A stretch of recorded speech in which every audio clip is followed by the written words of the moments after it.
Salve, tudo bem com você? Estamos começando mais um episódio do Prefcast, o podcast da Prefeitura de São José do Rio Preto, com informações importantes para você que quer saber um pouco mais sobre tudo o que acontece na nossa cidade. Hoje o nosso assunto é meio ambiente, para isso a gente recebe hoje aqui a secretária municipal do Meio Ambiente e Urbanismo, Kátia Regina Penteado Casimiro.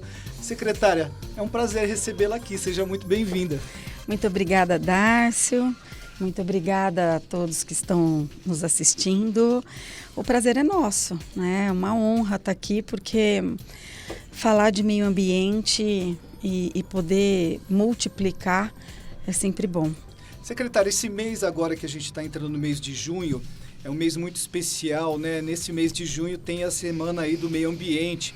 Você poderia nos contar um pouquinho do que foi programado, o que vai ser realizado pela Secretaria nesta Semana do Meio Ambiente?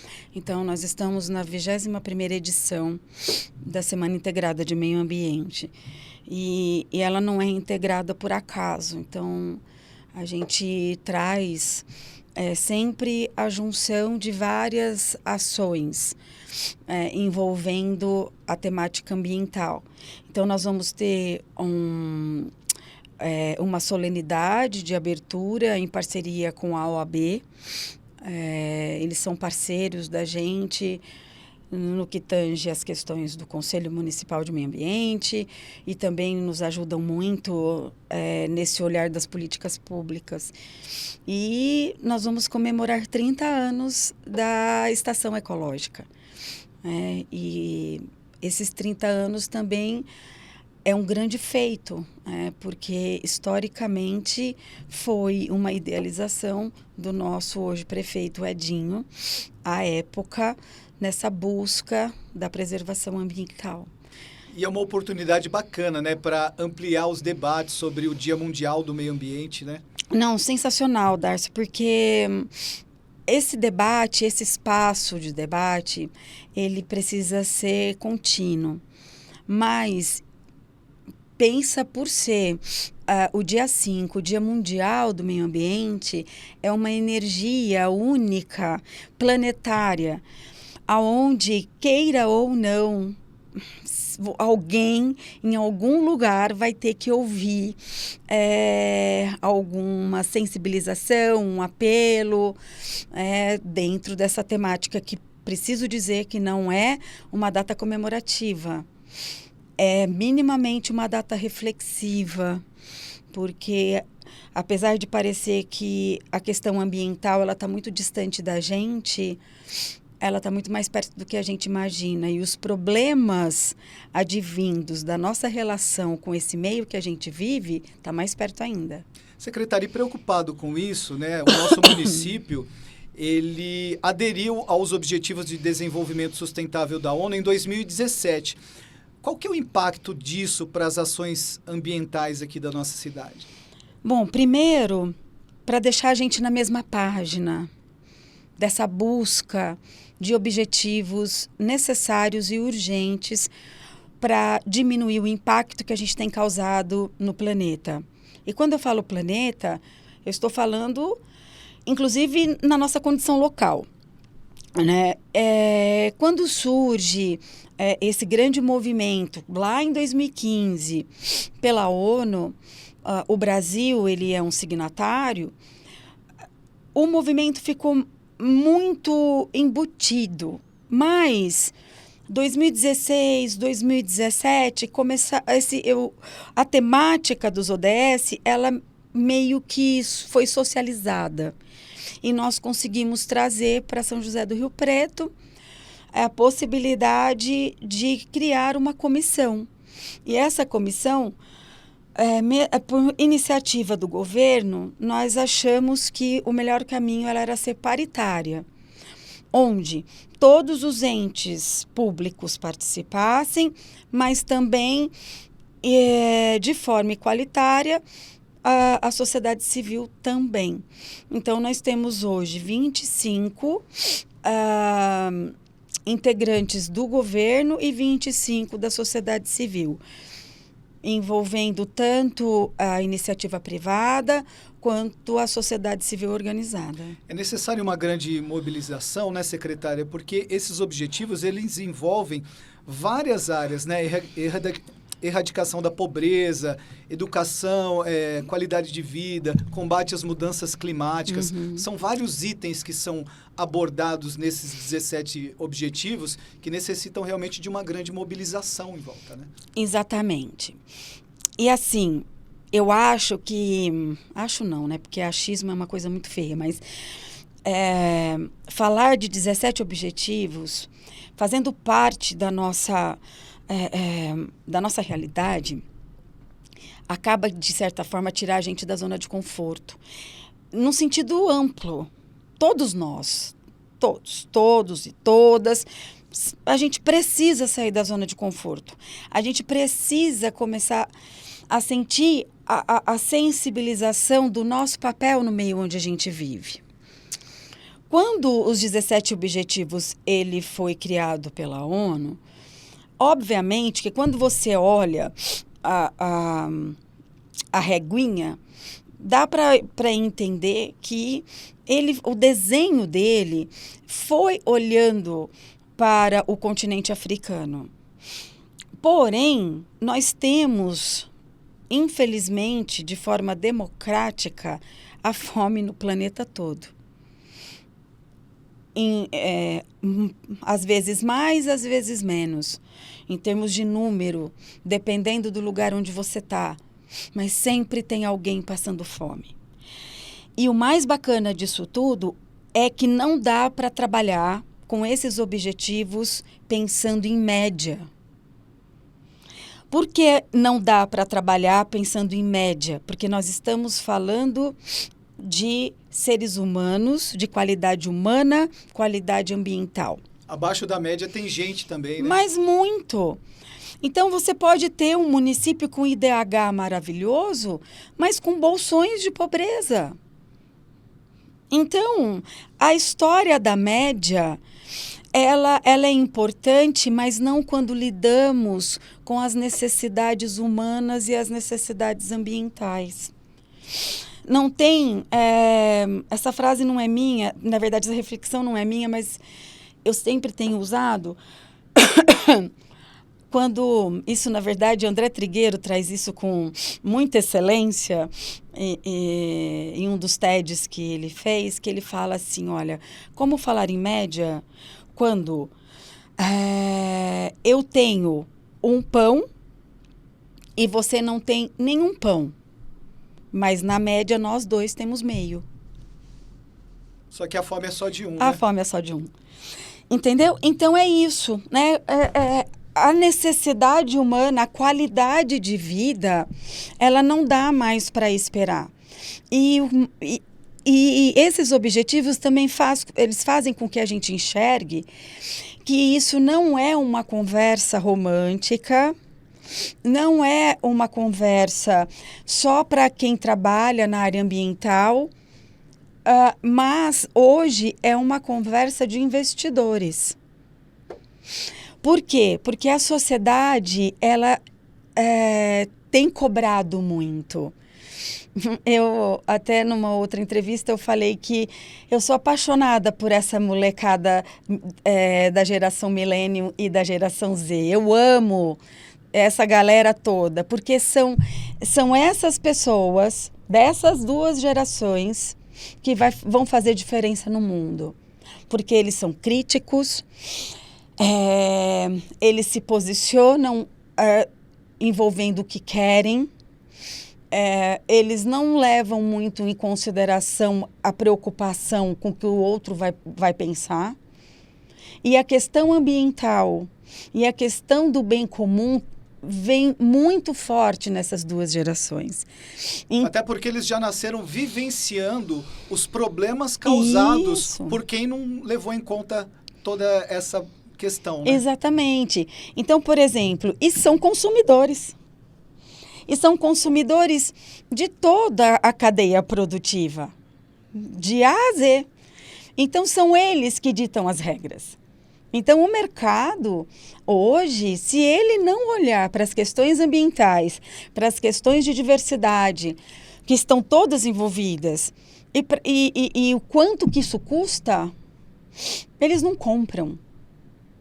E eles cobram. Então, eu acho que, assim, os 17 objetivos, eles são realmente a bússola, sabe? No sentido do que a gente quer para 2030. Secretária, esses objetivos, eles acabaram gerando um engajamento não só das pessoas, como você disse, do mercado e também do poder público, né? A partir das ODSs, aqui a nossa cidade chegou aí ao Plano Municipal de Adaptação e Resiliência à Mudança do Clima. Explica pra gente um pouquinho sobre isso. Darcy, isso é tão bacana, porque o papel da Secretaria de Meio Ambiente... E a gente tem essa liberdade técnica para poder fazer esse nosso papel, é pensar, além de todo o operacional, é pensar e elaborar políticas públicas. Porque nós sabemos que, enquanto ente público, nós só podemos fazer o que está na lei. E justamente por isso, por mais que tenhamos boas intenções, se isso não tiver previsto em lei, nós não podemos fazer nada. Então, nós temos um papel muito responsável com relação ao que nós vamos desenhar pensando na qualidade ambiental e na qualidade humana. E nós não somos mais uma ilha. A partir do momento globalizado do mundo, em tempo real, você fica sabendo em tempo real o que está acontecendo aqui e o que está acontecendo no Canadá, na China, em todo lugar. Então, isso nos trouxe vantagens. Quais vantagens? De também se comunicar com pessoas de outros lugares. E de, em tempo real, poder conectar com pessoas que vêm fazendo trabalhos incríveis e trazer essa realidade para São José do Rio Preto, considerando a nossa realidade.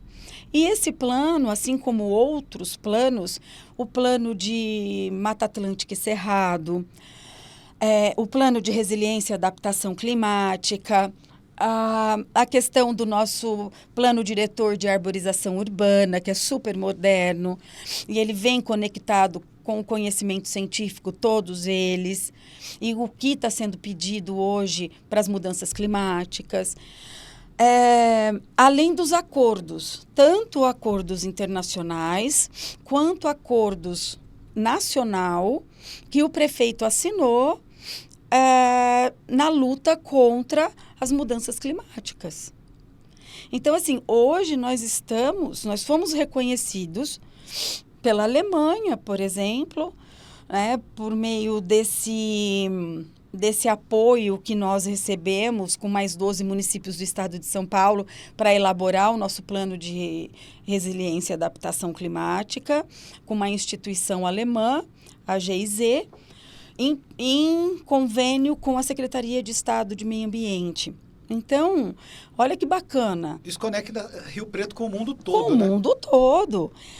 Então, assim, as COPs, por exemplo, já tiveram COPs que reconheceram Rio Preto como case de sucesso. Né? Então, isso é muito importante. A gente leva a nossa realidade, que é muito diferente da realidade, principalmente da Europa, mas com pessoas sofrendo necessidades muito parecidas. Só que a gente, dentro do nosso tempo, a gente tem conseguido fazer a diferença. E como essa comissão dos ODS ela é paritária, a gente consegue capilarizar, multiplicar a importância, inclusive, para a sociedade civil. Secretária, e todas essas ações que Rio Preto vem desenvolvendo nos últimos anos, elas foram reconhecidas em um dos principais prêmios da área, que é o Programa Município Verde e Azul, que fez Rio Preto se tornar tricampeã desse prêmio. Conta um pouquinho para a gente a importância desse prêmio e quais os esforços que Rio Preto precisou empreender, pelo menos alguns deles, para chegar nesse título, nessa premiação por 3 vezes. Dárcio, olha, apesar de parecer bastante subjetivo, porque eu falo, o ar a gente respira, mas não enxerga, né? Mas a gente sabe a importância dele, porque se a gente tapar o nariz e nunca mais soltar, a gente morre asfixiado. Mas a gente não vê. O meio ambiente, ele é tão subjetivo que para a cabeça das pessoas parece que é algo até que não existe. Que é lenda. Né? Então, isso para a gente participar de um ranking como esse, que é estadual, primeiro, faz com que a gente trabalhe a lição de casa, que a gente olhe para os problemas locais. Porque não existe ideal ambiental. Não existe. E eu digo para você com muita tranquilidade, foi muito importante ficarmos em primeiro lugar, mas é importante os recortes. Nós ficamos em primeiro lugar como a melhor cidade, com a cidade de melhor gestão ambiental do estado de São Paulo. Ótimo, mas isso não significa que não temos problemas.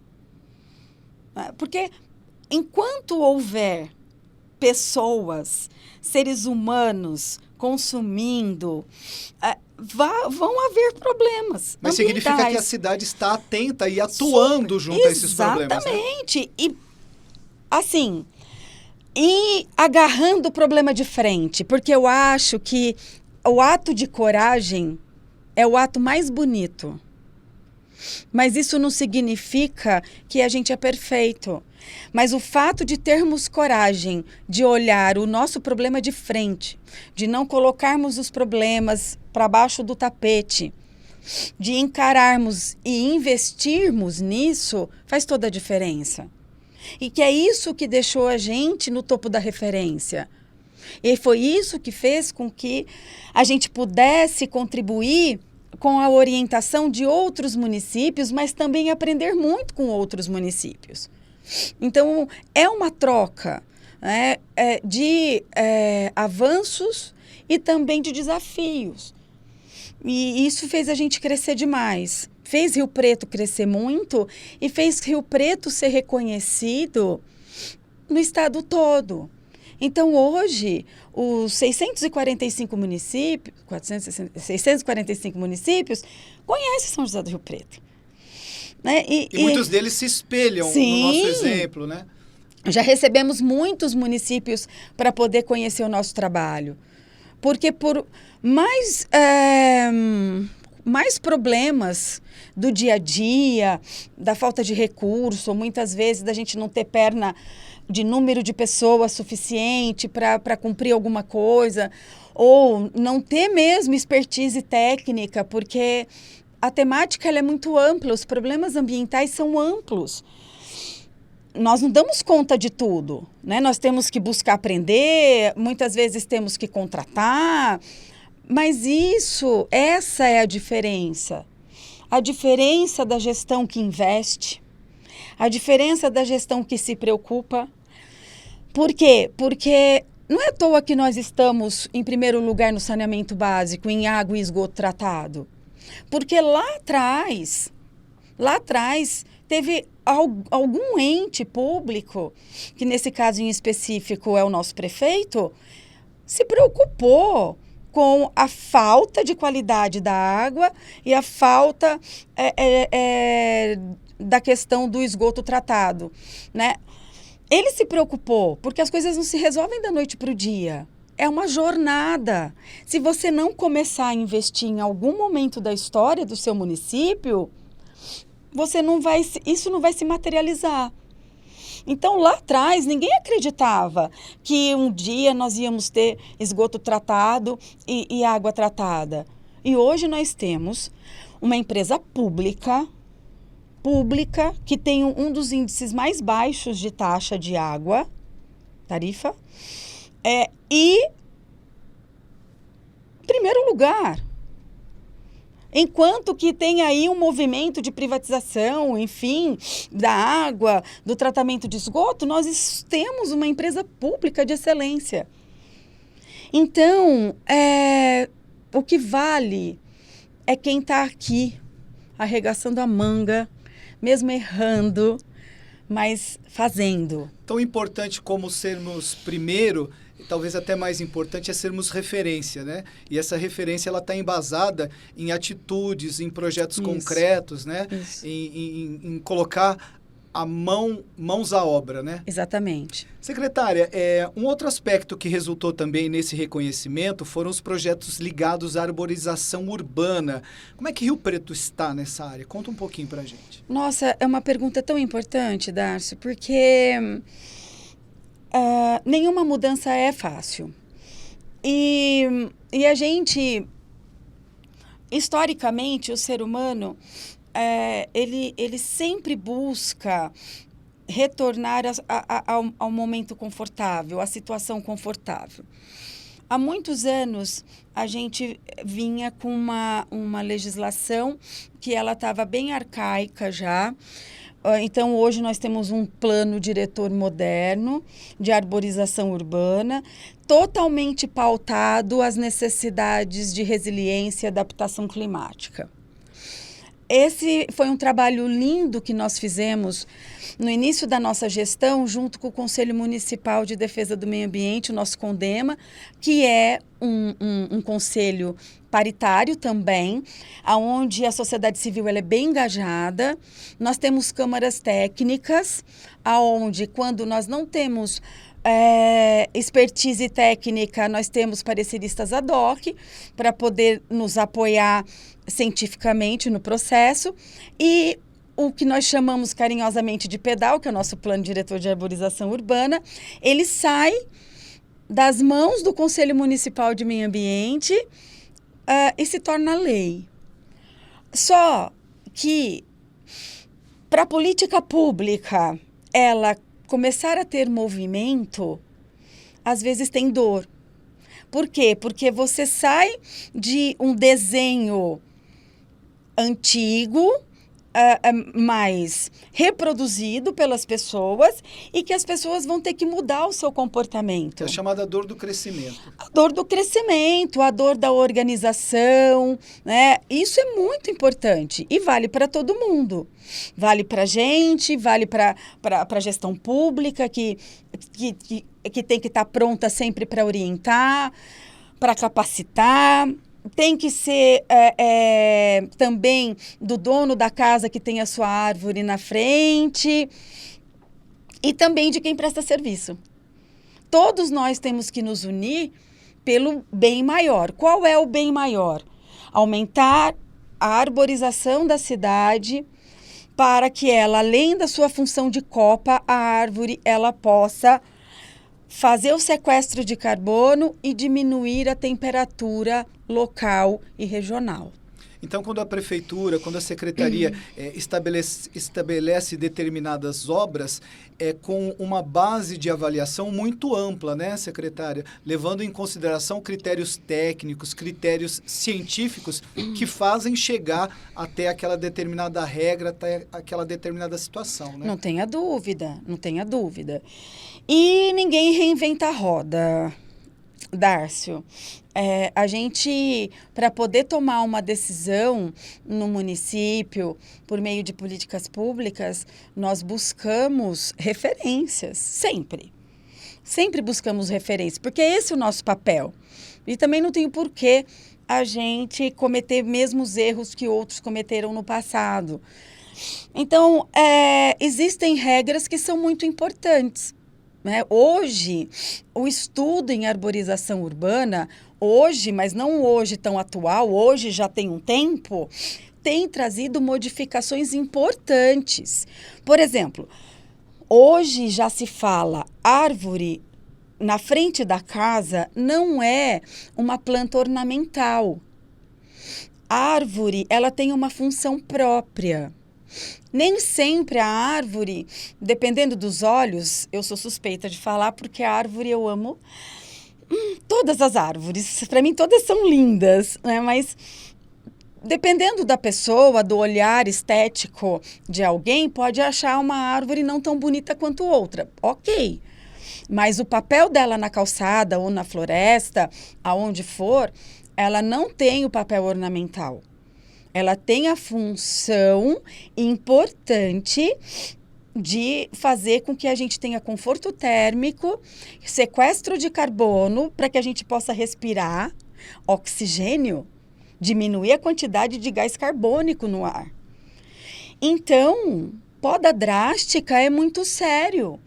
Primeiro, porque tira a eficiência da função de copa da árvore, então ela sequestra menos carbono, ela não diminui a temperatura como deve, não traz o conforto térmico devido, e pior, ela fica totalmente vulnerável a doenças. Então, ela pode morrer. E lembrando que a árvore é um ser vivo. Não significa porque ela não fala, ela não anda. Há quem diz que sim, viu? A gente só não vê. Mas ela sente. Isso ela já sente, já é comprovado, exatamente. E dá para se ouvir o som da respiração da árvore também, já é comprovado. Então, isso mostra que nós temos uma responsabilidade pública e que nós temos que dar conta, independente da corrente que toma-se posições. Nós não podemos trabalhar com achismo, nós não podemos trabalhar com aspectos estéticos, nós temos que trabalhar com aspectos técnicos que fazem com que nos dê segurança para garantir a qualidade do ar. Olha agora, a gente está entrando na estiagem. Qual é o nosso maior problema? O nosso maior problema são as queimadas. Um índice altíssimo de particulados, de gases tóxicos, além do carbono no ar. Imagina a gente tosando as árvores. Como que a gente consegue limpar esse ar? Então, assim, não dá para a gente estar em duas canoas. Ou a gente acredita que realmente a gente precisa ter uma qualidade ambiental, ou a gente acredita que precisa ter uma condição estética, que não é o nosso caso, né? Então, a questão da arborização, eu acho que nós estamos numa fase de transição. Respondendo aí, finalizando a resposta à sua pergunta. Nós estamos com a dor do crescimento. Gostei disso, Darcy, vou usar. Com a dor do crescimento. Todo mundo agora tem que ser resiliente nesse sentido e para poder aprender, para poder entender a importância. Não dá para negar isso. Então, esse é o nosso papel. E é o que eu falo, né? E hoje há bastante tempo, a gente não está mais sozinho, porque a gente tem um conselho municipal com uma identidade incrível hoje. Então, todas as nossas questões nós levamos para o conselho. E são questões que já foram amplamente debatidas. Já. Claro que sempre cabe um debate, sempre cabe alguma revisão, se for o caso, mas, a princípio, as decisões que se tomam estão todas embasadas em critérios técnicos. Né? E foi bom você lembrar, porque ele vai passar por revisão. E vai para o CONDEMA de novo. Então, isso vai ser discutido nas câmaras técnicas e aí as pessoas vão se posicionar, né? Bem por aí. Secretária, vamos falar agora um pouquinho sobre as obras, né? Qual que é a atuação do meio ambiente, por exemplo, em relação aos parques municipais? Então, hoje nós somos responsáveis por 3 parques. O Parque da Represa, o Parque do Rio Preto, que fica na Filadélfia Gouverneur Neto, e o Parque Walter Spott, que fica na Zona Sul. Na verdade, ele eu falo que é a resistência de uma mata que foi queimada, uma mata primária que foi queimada e hoje ela está de pé novamente e na configuração de parque. E nós estamos dando manutenção, né, agora. E estamos esperando, inclusive, apoio da iniciativa privada. Atenção. Por meio, né, da nossa super lei aí do empresário amigo da cidade, para que a gente possa juntos fazer os detalhes do parque para trazer mais conforto para aquele espaço, que é um espaço lindo, tá lindo lá.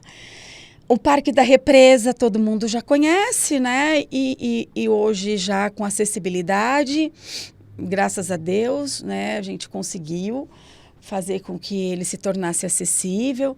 Então, hoje, as pessoas portadoras de necessidades especiais, elas conseguem, principalmente os que dependem de cadeira de rodas, hoje as pessoas conseguem passear pelo parque com mais tranquilidade. Nós temos uma média no verão, Darcio, para você ter uma ideia das visitas aos nossos parques. No verão é uma média entre quinta, sexta, sábado e domingo, por dia, uma média de 2 a 3 mil pessoas caminhando pelo parque.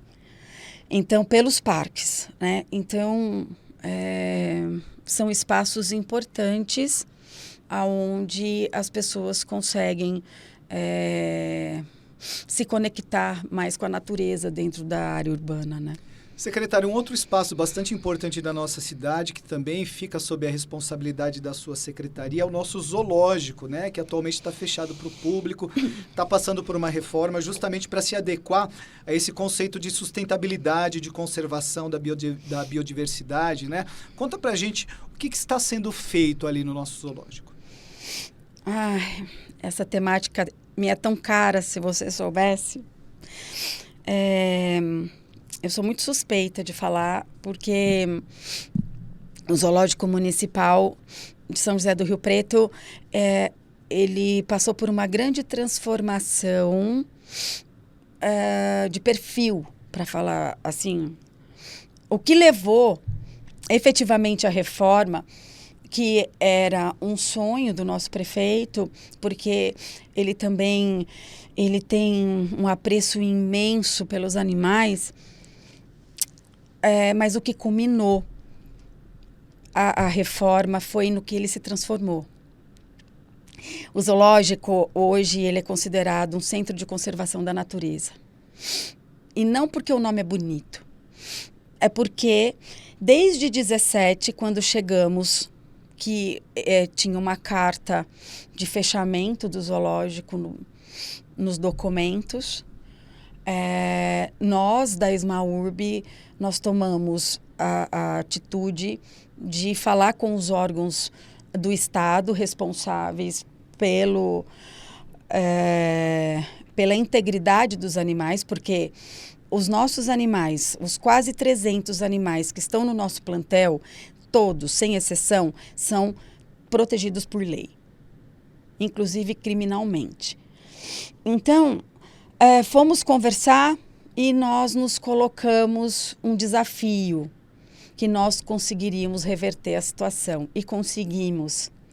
Então, o zoo hoje, agora está em reforma, mas até a reforma, eu falava que ele parecia uma casa de vó, limpinha, mas antiga. Então, o bem-estar animal, ele veio em primeiro lugar. Então, nós colocamos o bem-estar animal em primeiro lugar. Nós, dentro dos recintos, eles não eram mais vazios, sem plantas.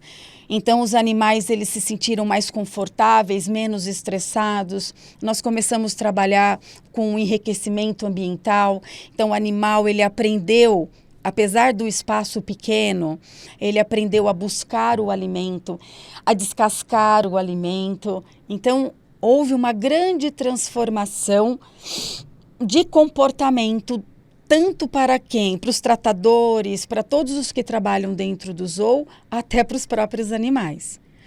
E nós temos uma clínica de reabilitação dentro do zoológico, onde, em parceria com o Estado, com dinheiro público municipal, nós atendemos animais atropelados, vítimas de maus tratos, de biopirataria, queimados, órfãos, de todos os municípios que a Polícia Ambiental do nosso batalhão alcança.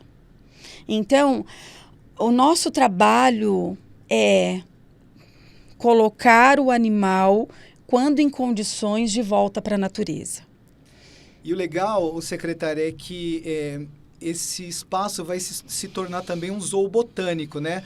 Ampliando o trabalho de conservação não só da fauna, mas também da flora regional nativa, né? Não tenha dúvida, nós temos uma mata muito importante que ela é integrada ao zoo, com espécie endêmica, inclusive.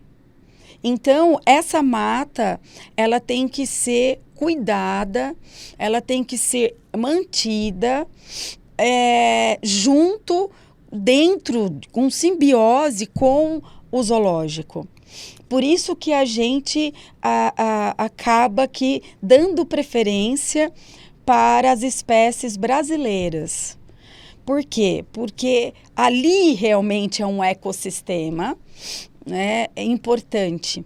Nós temos animais soltos também no zoológico, no meio da mata. E que raramente quem visita o zoo encontra. Porque os animais não precisam sair da mata. Porque eles encontram o que é suficiente na mata e está tudo bem. Então, a gente tem um ecossistema importantíssimo ali. Então, ali, a necessidade da reforma é justamente para agregar valor educativo e para que a gente tenha condições de conforto para melhorar o bem-estar dos animais e da flora que lá existe. Legal, a gente fica ansioso aí pela reabertura desse espaço, um espaço muito bacana, né, que em tempos atrás não era exatamente o que ele vai se tornar, mas fez parte da infância de muita gente que mora aqui na nossa cidade e eu tenho certeza que as pessoas estão ansiosas por poder aproveitar desse espaço novamente. Secretária, muito obrigado pela sua presença, foi um prazer recebê-la aqui, conhecer um pouco mais sobre o trabalho da sua secretaria, né? Um trabalho tão amplo, né? Que cuida de coisas tão importantes e que às vezes as pessoas não têm ideia da abrangência, né? De tudo o que é feito ali.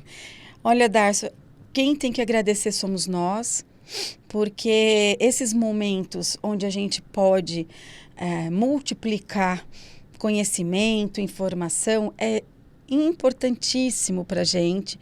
Nós estamos sempre à disposição, inclusive para todas as pessoas que precisarem de informação, que tiver uma dúvida, uma curiosidade, pergunta para a gente, manda e-mail, porque muitas vezes nós temos uma curiosidade. Se a gente pergunta para alguém que não tem conhecimento, mas que acha que acaba se tornando aparentemente uma verdade. Então, até poder comprovar que não é. Então, se as pessoas que tiverem curiosidade, dúvidas, até mesmo questionamentos, manda para a gente. A gente está aqui justamente para fazer as coisas junto. Tá bom, secretária, mais uma vez foi um Obrigada. prazer recebê-la aqui. Nós falamos com a secretária do Meio Ambiente e Urbanismo, Kátia Penteado, em mais uma edição do nosso PrefCast. A gente agradece a secretária e agradece a você também pela sua audiência. Ó, não esquecendo de deixar o seu like aqui no nosso vídeo, para o nosso conteúdo ser recomendado cada vez para mais pessoas, né? E lembrando também que nós estamos, além do YouTube, além das redes sociais da Prefeitura, a gente está agora também nas principais plataformas de podcast também, como Spotify, Deezer, Apple Podcast, Amazon e outros também. Então você pode encontrar a gente em vários lugares, tá bom? Muito obrigado, a gente te aguarda aqui no próximo episódio. Até lá!